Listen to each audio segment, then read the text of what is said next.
All aboard the clunky Mitsubishi.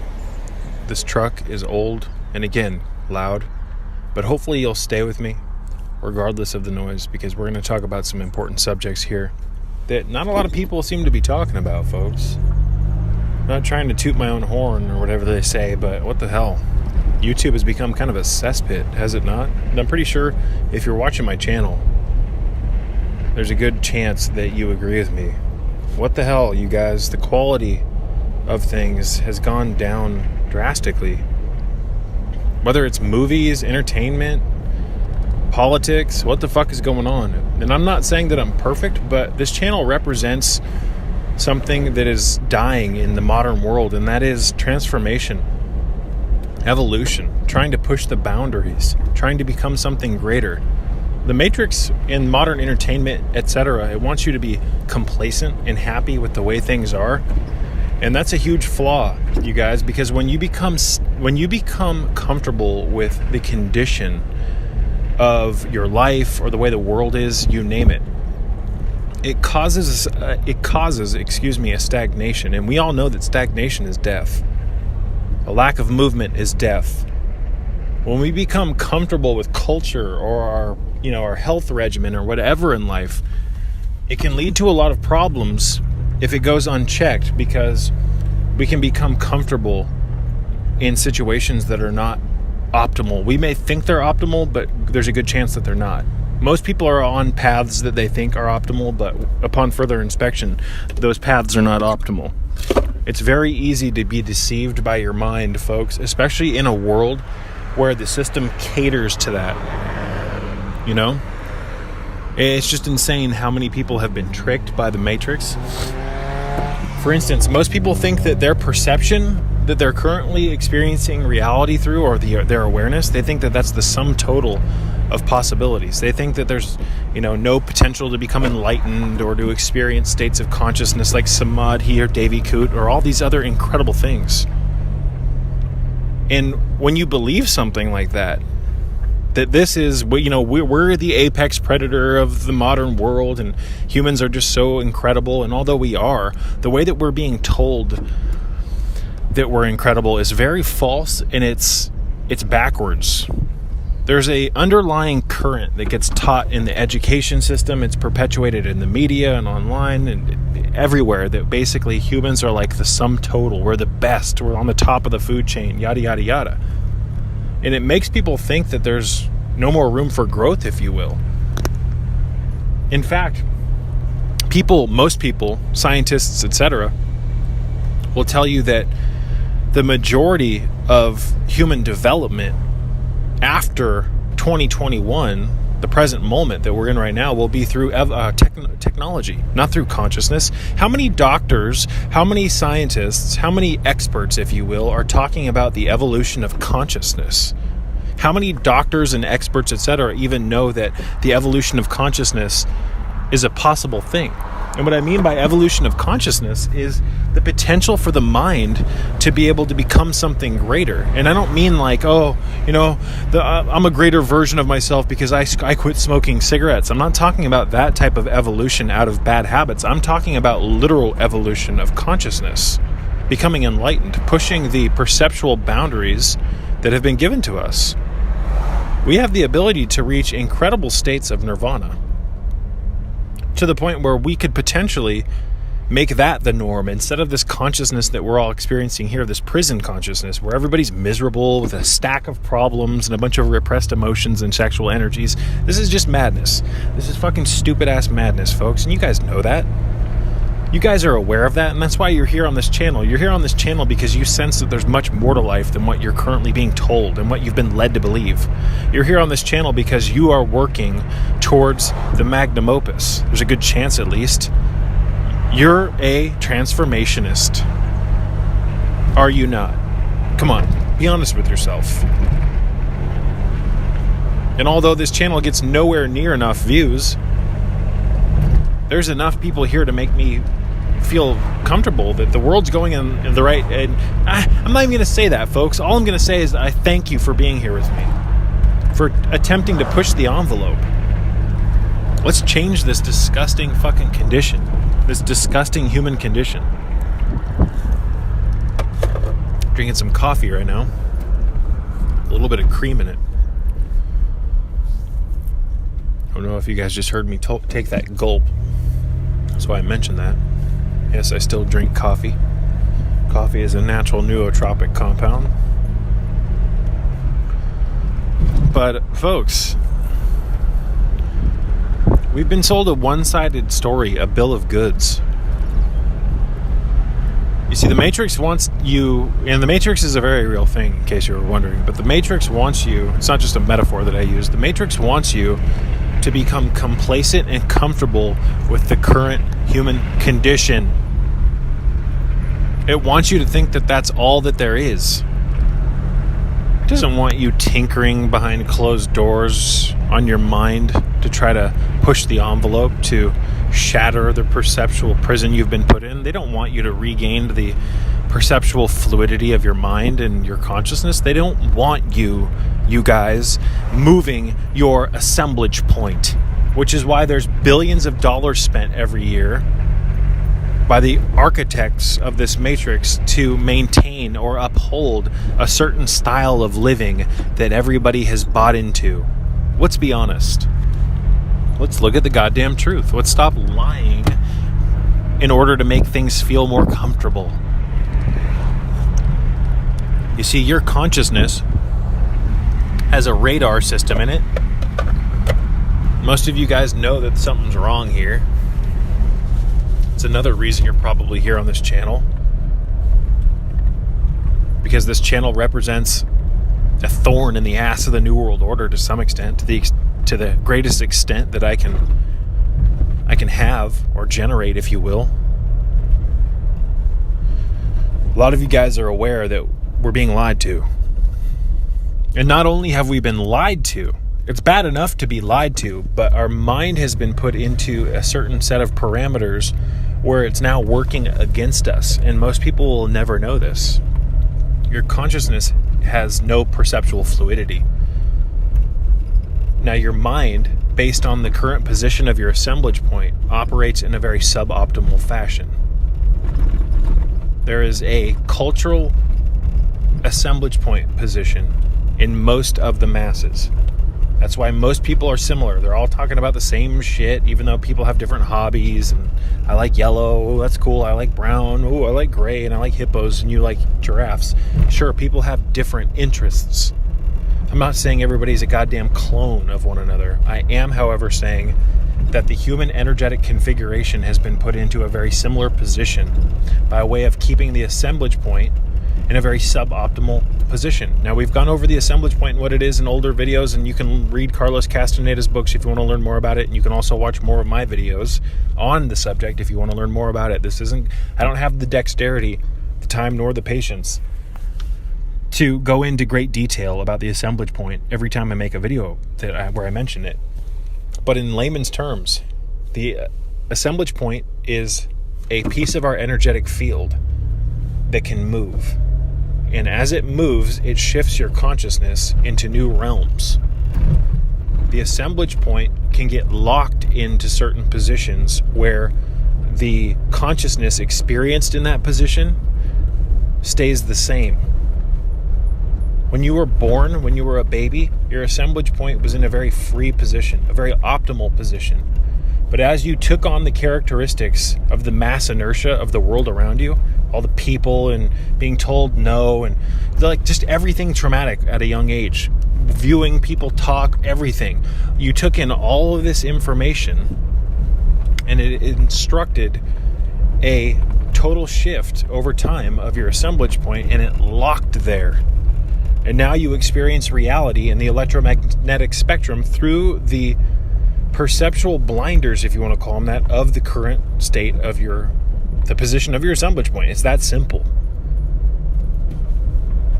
The assemblage point is something that Don Juan Matus, the Yaqui Indian sorcerer who teaches Carlos Castaneda throughout Castaneda's books, he calls it the assemblage point, this piece of our energetic field that can move and shift. There's a difference between a movement of the assemblage point and a shift. I don't think I'm going to get into that in this video.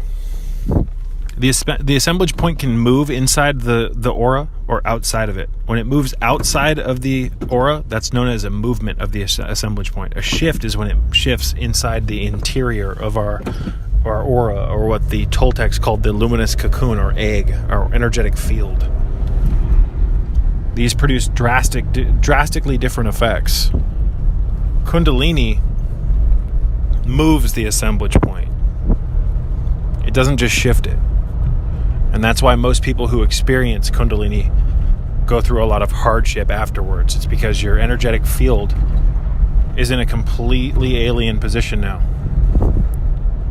Or it's not necessarily locked in that new position, but you've experienced it moving. And now the assemblage point after the Kundalini awakening starts shifting back or moving back to its old position. And now you're just never the same after a movement of the assemblage point, because you will never interpret sensory information and everything else the way that you used to, because you'll always have a reference point to a different position within the energetic field. I hope that makes sense. I don't want to get off into some huge expose here, folks, about the assemblage point, but it's crucial. It's one of the foundational pillars of what I teach.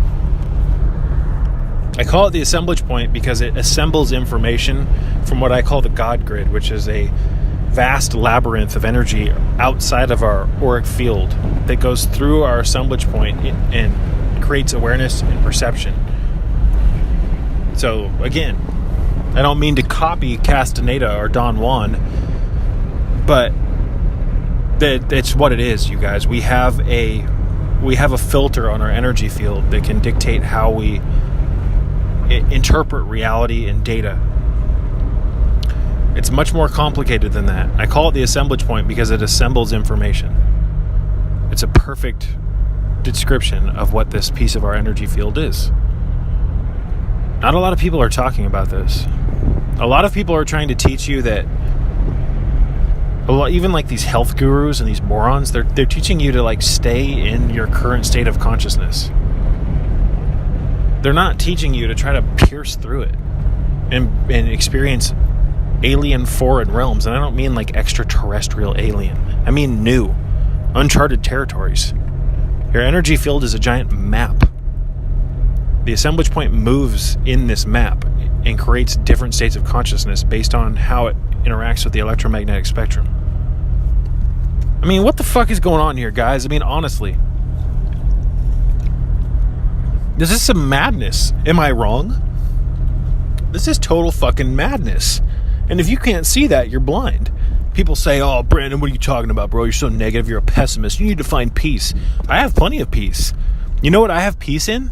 Or where I derive a lot of my peace, not all of it. I derive a lot of my peace from the fact that I'm aware of what's going on here.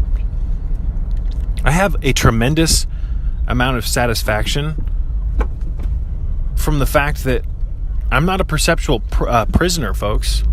I'm not a prisoner to stupidity. Sure, there's things about my current character, if you want to call it that need to be improved, that I'm working towards. I'm not perfect, but my God, I've deleted a large majority of the cultural stupidity that the Matrix wanted me to just accept. And the Matrix wants you to accept these roles that it gives you and these interpretive, energetic configurations. It's madness. You're such a pessimist, bro. You're always talking about the problem. What about the solution, man? You're never talking about the solutions. How do you figure?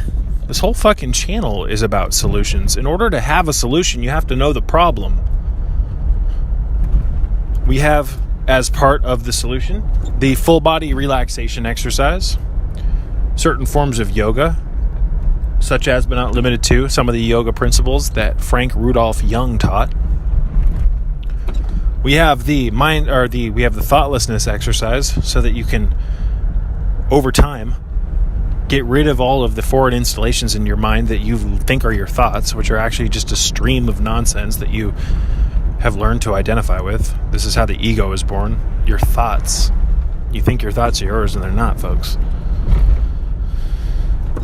We have all sorts of different health upgrades and supplement suggestions and things on this channel. Different cleanses. Different exercise programs, breathing techniques. I mean, we've gone over it. So are you actually interested in the solution, or are you just interested in bitching? Because there's a handful of solutions that have been outlined on this channel and continue to be outlined on this channel as I continue to find new and unique ways to pierce the veil. And some of the solutions, you guys, some of the things, I'm not going to probably ever talk about on this YouTube channel because it's outside of what I'm allowed to talk about. Certain things I'm not allowed to talk about. And that's not me wanting to withhold information. That's just the price I have to pay so that I can keep my channel. Certain things or certain pieces of information, folks, are considered dangerous by the system overlords, if you want to call it that. Or at least, I don't want to call them the system overlords, but there's so much censorship now. You can't say anything anymore. Pretty soon you won't be able to walk down the street.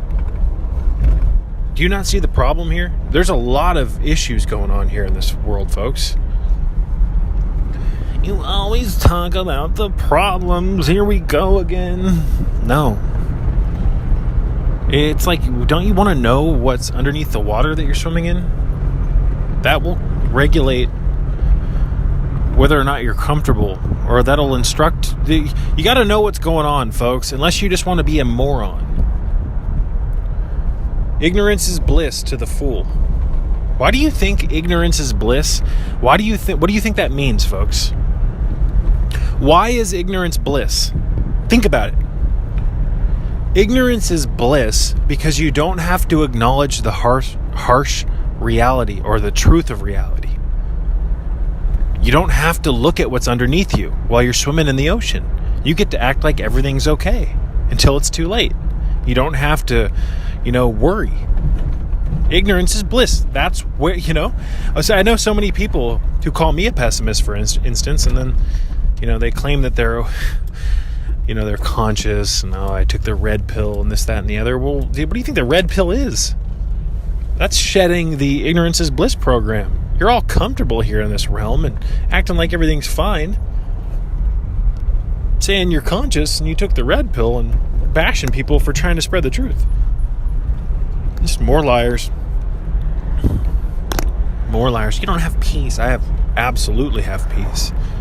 My peace doesn't come from the peace that you interpret.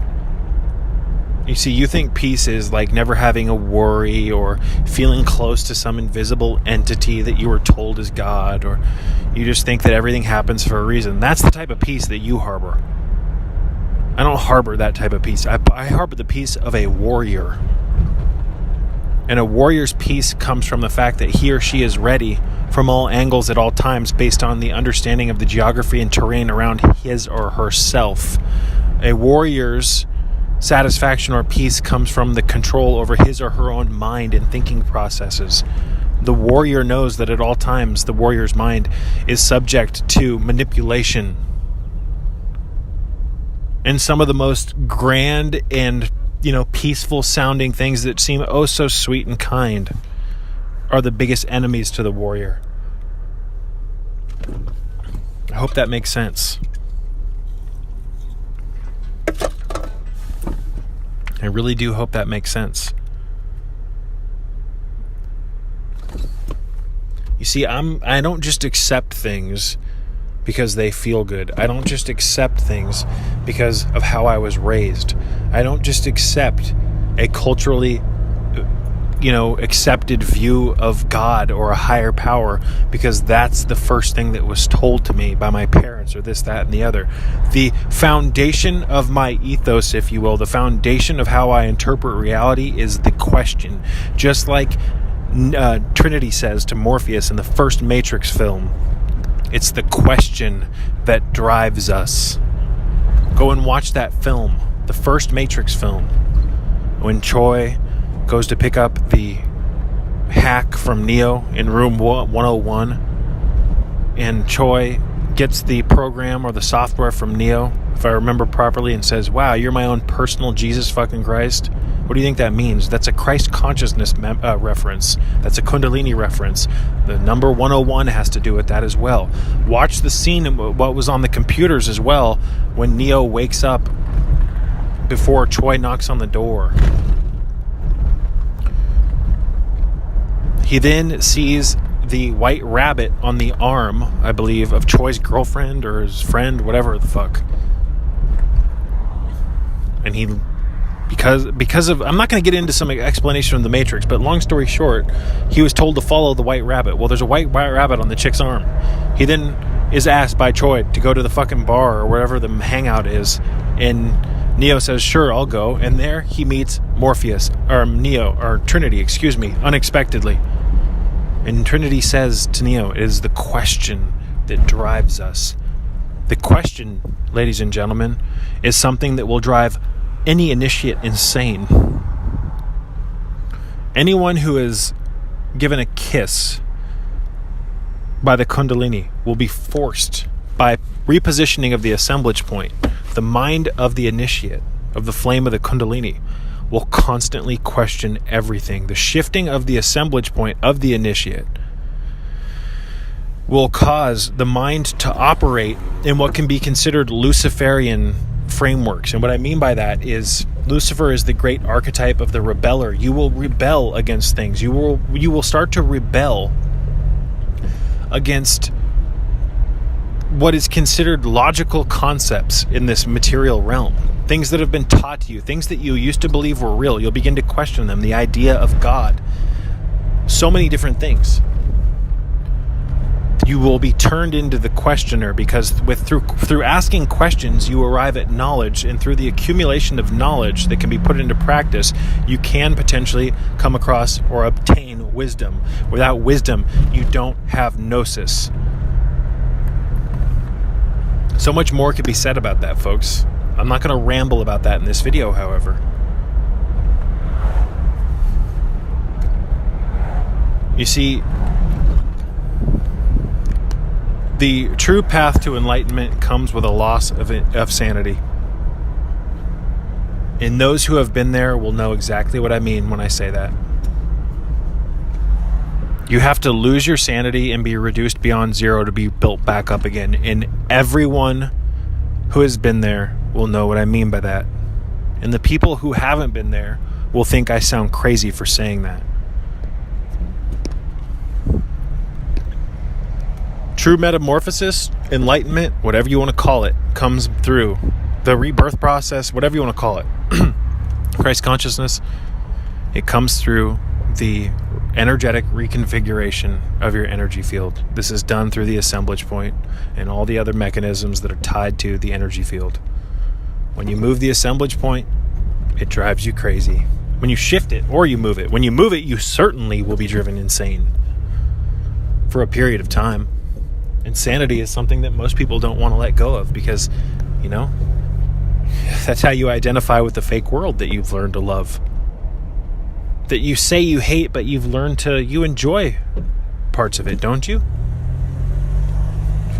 Most people are fools playing a game,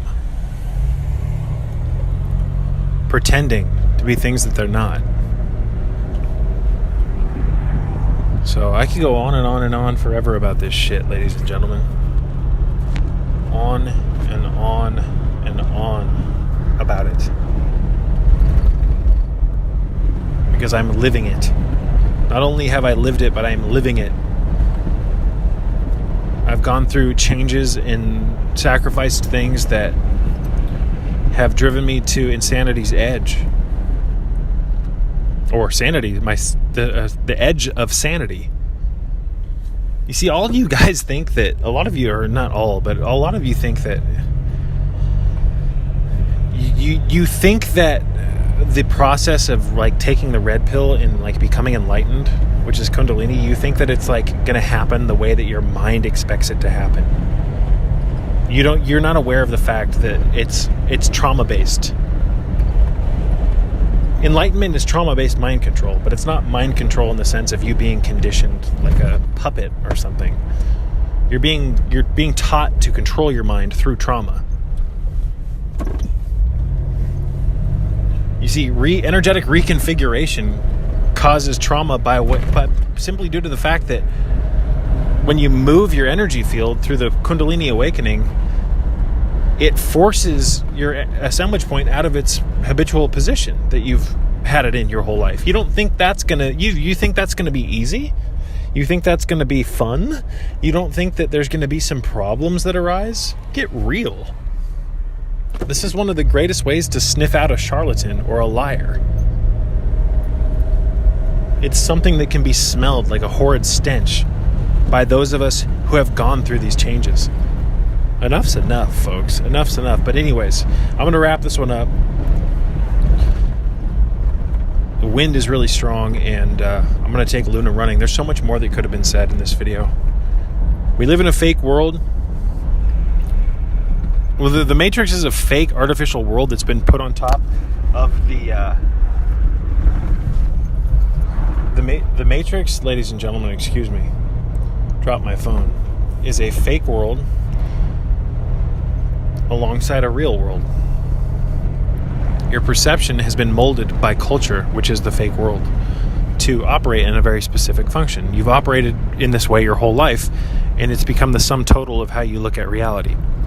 This is done through the habitual position of the assemblage point that the Matrix... I'm not going to get into it. I love you all. May peace be with you.